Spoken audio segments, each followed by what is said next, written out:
experiência. Queria que tu dissesse pra gente, né, que a função é estar aqui de volta à Serra Gaúcha, depois dessa turnê que tu fez na Europa, né? Como é que foi a sensação lá, estar de volta aqui?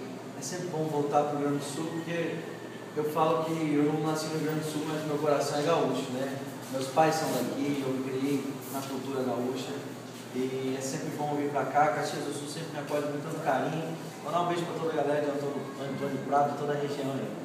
Tá, ok, Michel. E como é que foi? Conta pra gente um pouquinho dessa tua experiência lá fora, né, na Europa. Eu tive a oportunidade de estar lá 6 meses, é incrível, todo mundo sabe a música, né? O que tu acha que deve o sucesso dessa tua, do Ai Se Eu Te Pego? Realmente, a primeira coisa, eu acho que é uma coisa de Deus, né? Uma música cantada em português, todo mundo cantando, alemão, italiano, franceses, holandeses, enfim, a Europa inteira praticamente cantando uma música cantada em português, realmente é uma coisa mágica, né?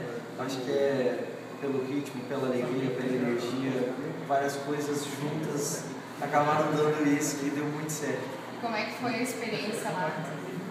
Foram 21 dias de turnê que a gente fez, foram 11 países que a gente passou, realmente coisas incríveis que a gente viu, recebendo um carinho inacreditável, e é bom ver o respeito que as pessoas têm pelo nosso país hoje, né?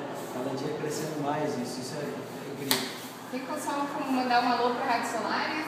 Com certeza, alô galera que está curtindo a Rádio Solares, aqui é Michel Teló, tamo junto aqui, hein, turma? Beijo, me liga!